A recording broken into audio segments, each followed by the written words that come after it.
नमस्कार मित्रांनो, मी राहुल. आज मी तुम्हाला माझ्या आयुष्यातला एक असा प्रसंग सांगणार आहे, ज्याने माझं विज्ञान, टेक्नॉलॉजी आणि स्वतःच्या डोळ्यांवरचा विश्वासच उडून टाकला. आपण म्हणतो ना, की जे डोळ्यांनी दिसतं तेच सत्य असतं. पण कधी-कधी आपल्याला जे दिसत नाही, ते सर्वात भयानक सत्य असतं. ही गोष्ट आहे त्या रात्रीची, जेव्हा मी एक अशाच रस्त्याची निवड केली, जो गुगल मॅपवर तर मला दिसत होता, पण तो रस्ता जिवंत माणसाच्या जगातलाच नव्हता. खरं तर तो रस्ता सरकारने वाहतुकीसाठी कधीच बंद केला होता. पण त्या रात्री तो माझ्यासाठी एक मौत का कुवा बनला होता. चला तर मग जास्त वेळ न घालवता आजच्या आपल्या कथेला आपण सुरुवात करूया. पण त्याच्या अगोदर जर तुम्ही आपल्या या चॅनलला अजूनही सबस्क्राईब केले नसेल तर लगेच सबस्क्राईब करा आणि शेजारीच असलेले घंटीचे बटनही दाबून ठेवा, जेणेकरून भविष्यात येणाऱ्या नवनवीन कथा तुमच्यापर्यंत सर्वात आधी पोहोचतील. मित्रांनो, ही घटना घडली तेव्हा मी पुण्याला कामाला होतो. त्यावेळी आम्हाला गणपतीच्या सुट्ट्या लागणार होत्या आणि म्हणून मी माझ्या गावी म्हणजे कोकणातल्या दापोलीला जाण्यासाठी निघालो होतो. त्या दिवशी ऑफिसमध्ये मला थोडं जास्तच काम निघाले. त्यामुळे मला ऑफिसमधून निघताना रात्रीचे 11:30 वाजले होते. ऑफिसमधून मी सरळ गावाला जाणार होतो. त्यामुळे सर्व पॅकिंग वगैरे करूनच मी ऑफिसला आलो होतो. आता इथून मी सरळ गावाला निघणार होतो. बाहेर मुसळधार पाऊस होता आणि मला भीती होती की जर घाटात असाच पाऊस असेल तर गाडी चालवणे खूप कठीण जाईल. मी ताम्हिणी घाटातून खाली उतरून महाडच्या दिशेने चाललो होतो. त्या दिवशी रस्त्यावरती खूपच ट्रॅफिक होती आणि रस्त्याचे कामही चालू असल्यामुळे ट्रॅफिक कमी व्हायला खूपच वेळ लागणार होता. खरं तर दिवसभर काम करून मी खूपच थकलो होतो आणि मला लवकरात लवकर घरी पोहोचायचे होते. मी सहज गुगल मॅप चेक केले तर मला त्या मॅपमध्ये एक शॉर्टकटचा रस्ता दिसला. मॅप दाखवत होते की मी जर या शॉर्टकटच्या रस्त्याने गेलोच तर माझे कमीत कमी 40 मिनिटे वाचतील आणि हे 40 मिनिटे वाचवण्याच्या नादात मी काहीही विचार न करता गाडी सरळ त्या शॉर्टकटच्या रस्त्यावरती वळवली. आणि मित्रांनो, त्या रस्त्यावर जाणे ही माझ्या आयुष्यातील सगळ्यात मोठी चूक ठरली. सुरुवातीला तो रस्ता नॉर्मल होता, पण जसजसा मी त्या रस्त्यावरती पुढे गेलो, तो रस्ता कच्चा आणि अरुंद झाला. पाऊस तर आता खूपच वाढलेला होता. रस्त्यावर कुठेच स्ट्रीट लाईटही नव्हती. त्यामुळे मला गाडी खूपच हळू चालवावी लागत होती. आजूबाजूला एकही घर किंवा माणूस दिसत नव्हता. दिसत होती ती फक्त घनदाट झाडी आणि काळाकुट्ट अंधार. मी साधारण 5-6 किलोमीटर आतमध्ये आलो होतो आणि अचानक गाडीच्या रेडिओवरचे गाणे बंद झाले आणि नुसता खरखरच आवाज येऊ लागला. मी बरेच चॅनल बदलून पाहिले, पण कशावरही सिग्नल पकडतच नव्हते आणि मी वैतागून तो रेडिओच बंद केला. आता फक्त गाडीच्या इंजिनचा आणि बाहेरच्या पावसाचा आवाज येत होता. अचानक लांबवर मला हेडलाईटच्या उजेडात काहीतरी हलताना दिसले. मी गाडीची स्पीड थोडी कमी केली आणि समोर पाहतो तर काय, रस्त्याच्या कडेला एक म्हातारी चालत चालली होती. पावसापासून वाचण्यासाठी तिने डोक्यावर प्लास्टिक ठेवले होते आणि हातात एक कंदील होता. तो कंदील पाहून मला खूपच आश्चर्य वाटले, कारण तो कंदील खूपच जुन्या पद्धतीचा होता. साधारणतः 100 वर्षांपूर्वी असले एक कंदील वापरत होते. इतक्या रात्री या जंगलात ही म्हातारी काय करते? कदाचित तिला मदतीची गरज असेल. या विचाराने मला तिची दया आली. मी कार तिच्यापाशी घेऊन गेलो आणि काच खाली करत तिला विचारले, अजी, कुठे जायचंय तुम्हाला? इतक्या रात्री तुम्ही या सुमसाम रस्त्यावरती काय करताय? आसपास कोणतं गाव वगैरे आहे का? ती म्हातारी थांबली. तिने माझ्याकडे एकटक पाहिले. तिचे डोळे इतके खोल होते की तिला बघून माझ्या अंगावरती काटाच आला.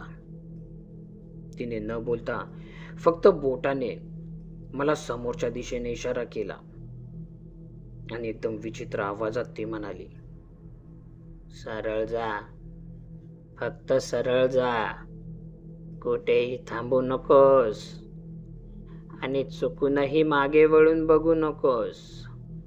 तिचा तो आवाज ऐकून मला खूप भीती वाटली. मी गाडी वेगाने पुढे पळवली, पण हा रस्ता काही संपायचे नावच घेत नव्हता. मॅपवर तो रस्ता फक्त 15 किलोमीटरच दाखवत होता. पण मित्रांनो, गाडीच्या मीटरनुसार मी जवळपास 50 किलोमीटर पुढे आलो होतो. आता मी वैतागून गाडीचा स्पीड 80च्या वरती नेला होता आणि अचानक माझ्या समोर जे घडले ते मी कधी स्वप्नातही विचार करू शकत नव्हतो. मला समोर पुन्हा तीच म्हातारी दिसली आणि तिला पाहून माझ्या पायाखालची जमीनच सरकली. कारण तुम्ही विचार करा मित्रांनो, 80च्या स्पीडने मी इतका वेळ गाडी चालवत पुढे आलो होतो आणि तरीही ही म्हातारी माझ्या पुढे कशी काय पोहोचली?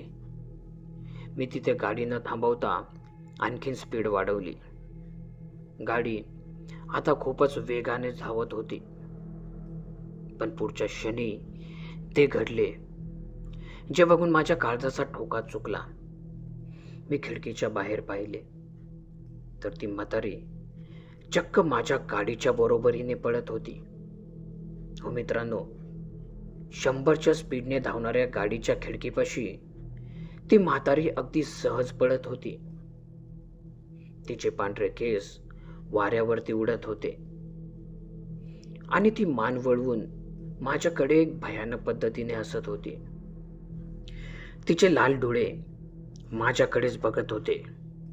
मी घाबरून नजर समोर वळवली तरीही ती खिडकी सोडायला तयारच नव्हती. ती कधी डाव्या बाजूला तर कधी उजव्या बाजूला दिसत होती आणि बघता बघता ती म्हातारी अचानक कुठेतरी गायब झाली. ती म्हातारी दिसत नाही त्यामुळे मी एक मोकळा श्वास सोडला. पण मित्रांनो, ही तर फक्त सुरुवात होती. याच्या पुढे जे काही घडणार होते ते खूपच भयानक होते. आणि मी आता गाडी चालवत होतो तेवढ्यात मला गाडीत एक विचित्र वास येऊ लागला. ओल्या मातीचा आणि कुजलेल्या फुलांचा. तो वास इतका उग्र होता की मला श्वास घेणेही कठीण झाले होते. माझे लक्ष रस्त्यावरच होते. पण जेव्हा माझी नजर डोक्यावर असलेल्या आरशात गेली तेव्हा मी जणू काही दगडच झालो होतो. कारण ती म्हातारी आता मला माझ्या गाडीच्या मागच्या सीटवरती बसलेली दिसत होती. तिने माझ्या कानाजवळ एक मोठा श्वास घेतला आणि तिचा खडबडीत हात माझ्या मानेला लागला.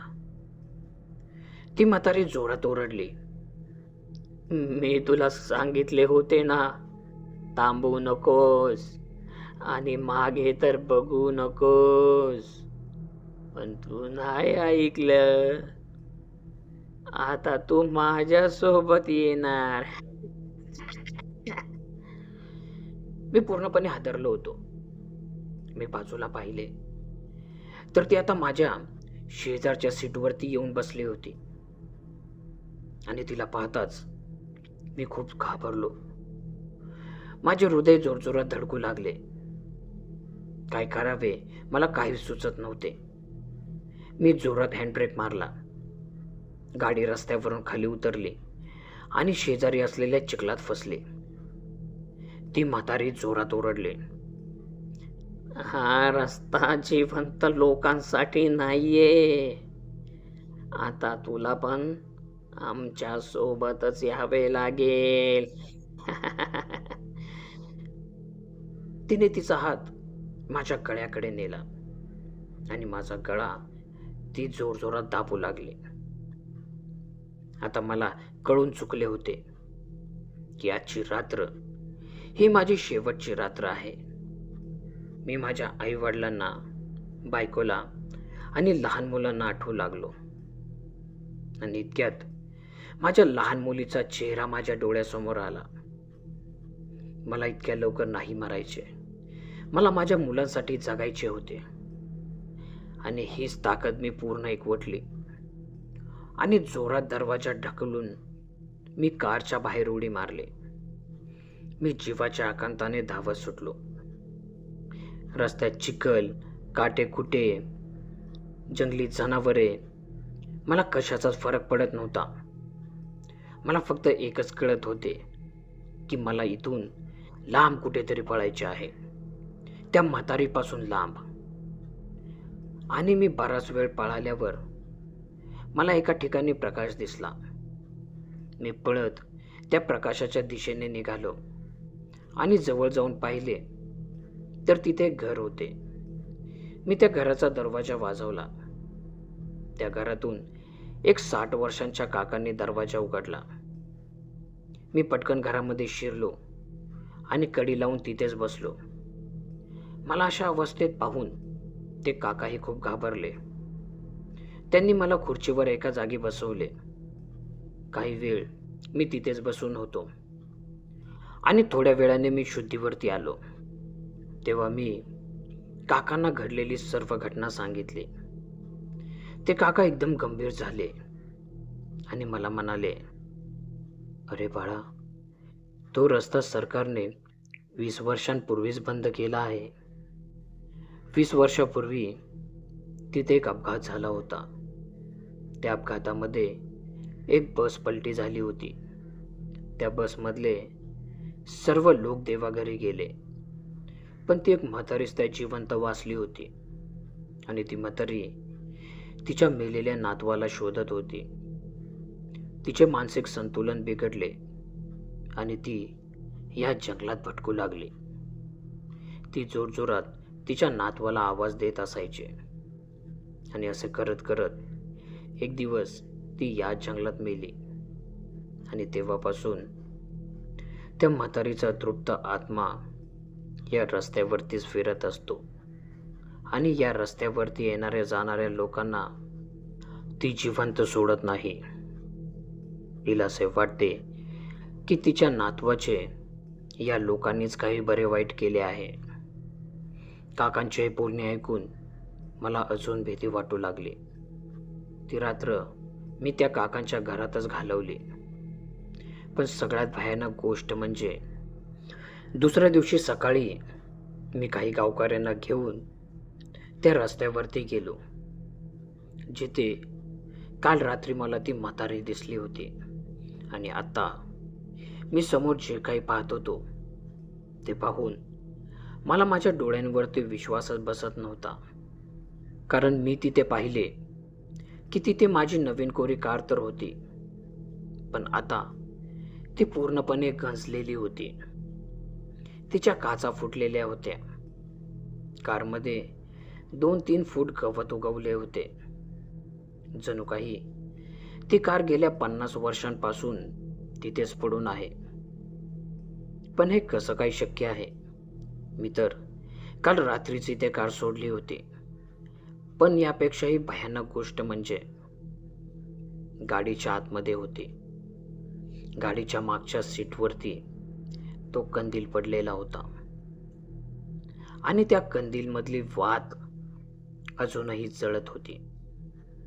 हे पाहून मला समजले होते आता ही कार पुन्हा घरी घेऊन जाण्यामध्ये काहीच अर्थ नव्हता आणि मी ठरवले की ती कार तिथे जंगलात कायमची सोडून द्यावी. मित्रांनो, या घटनेनंतर मी माझ्या आयुष्यात कधी शॉर्टकट घेतला नाही. मला कितीही उशीर झाला तरीही. कारण कधी-कधी शॉर्टकटचे रस्ते तुम्हाला तुमच्या घरी नाही तर सरळ नरकात घेऊन जाऊ शकतात. मित्रांनो, तुम्हाला ही कथा कशी वाटली मला कमेंट करून नक्कीच सांगा. भेटूया पुन्हा अशाच एका नवीन कथेसह. तोपर्यंत स्वतःची काळजी घ्या. धन्यवाद.